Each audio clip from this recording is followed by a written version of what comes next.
One dad's all-out fight for son after mom abducts him to China. It's been nearly a year since Brian Maid, a Utah information technology worker and former U.S. Marine, waved goodbye to his son, Alex, at the airport.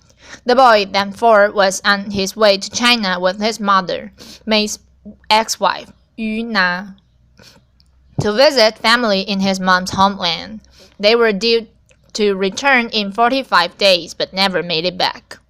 May knew right then his biggest fear had come true. Yu Na had successfully carried out an international parental abduction. I took them to the airport and I felt like a complete buffoon for letting that happen. May, 34, tells Yahoo Parenting, his voice thick with guilt. She was much more conniving than I gave her credit for. Thus began May's new reality, spending every bit of energy on trying to bring his son back home from Dalian, Yuna's hometown, where the two have been living with her parents since May 2014. It's been a frustrating, labyrinthine, upsetting fight, and has so far involved the U.S. State Department, the FBI, the National Center for Missing and Exploited Children, the Chinese Central Authority, assorted lawyers, and Netherlands-based mediation firm, all to no avail. May's efforts have put him into severe debt, as he's already spent more than $50,000 fighting for Alex's return, in addition to about $58,000 for his divorce, wiping out his retirement account. Now he's launched an online crowd-raise campaign, hoping to raise enough money to continue his legal battle.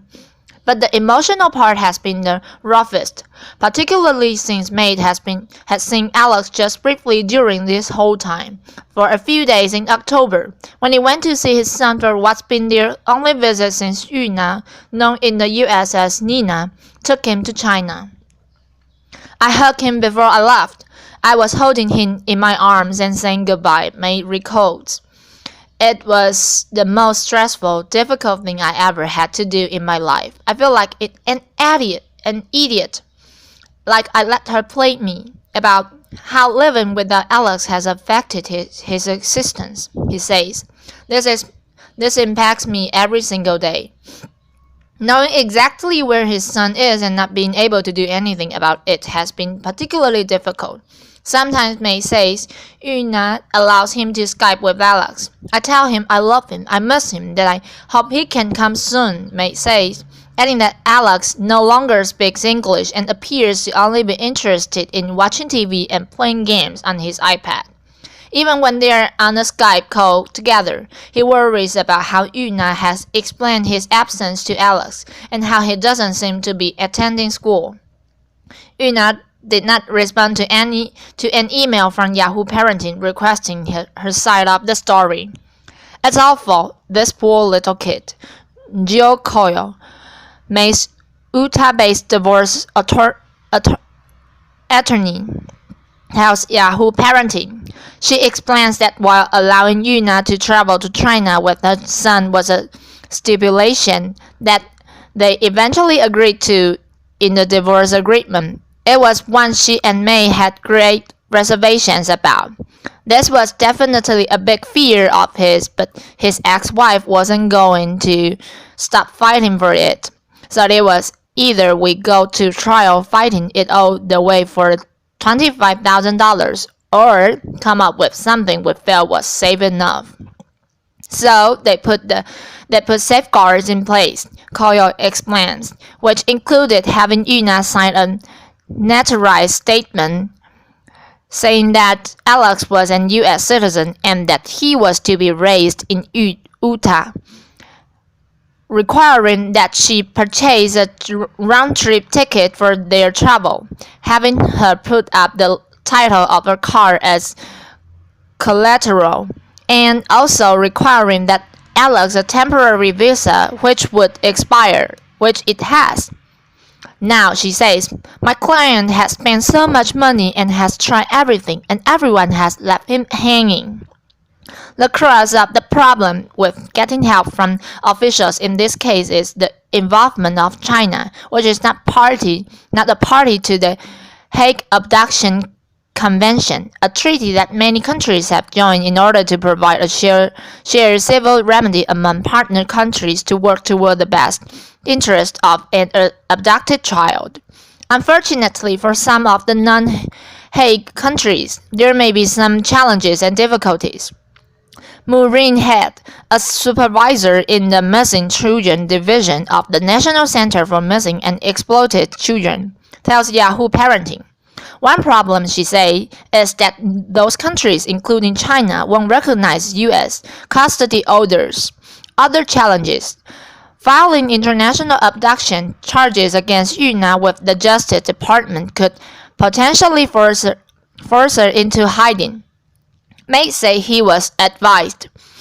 While enforcement would be difficult since there is no extradition treaty between the U.S. and China. But all cases vary wildly, she says, and even when they seem hopeless, things can turn on a dime. I've seen situations in which it seems nothing can be done, but things change things change day to day, she says.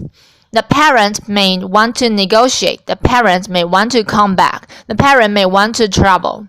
In March, the FBI was able to stop an attempted parental abduction to China when the dad in the U.S. alerted authorities that his wife had just boarded an airplane to China with their 4-year-old son. He had been alerted via email by his wife. The plane was turned around 4 hours into its journey from Washington, D.C., and the boy's mother was arrested. She now faces up to 3 years in prison. The father doesn't know how lucky he is, May says. Like the parents in that thwarted kidnapping case, May and his ex-wife have joined legal custody of their child. But now he and Kyle have submitted a petition to modify that decision. To have Yuna served with that petition, they've had to go through the Chinese Central Authority and are prepared for it to take up to 9 months. If Yuna doesn't respond within the required 20 days, May can get a sole custody order, but China may or may not accept it. May met Yuna in 2003 in Tokyo when she was on vacation while was stationed in the Marine Corps in Okinawa, and Yuna, a Chinese national, was attending college on a student visa. The two became a couple and May got a job at a naval base off the coast of Tokyo. They eventually married, having Alex on U.S. military property, making him an American citizen in 2009. The family relocated to Utah when May found an IT job there in 2012. From there, the situation began to devolve. There were disagreements about how to raise Alex, particularly around medical issues, and Yuna's belief that her son needed a battery of tests and Chinese herbal treatments. She was like a hypochondriac. But for him, May explains, he filed for divorce as well as a police report and an order of protection when he says Yuna tried to stab him.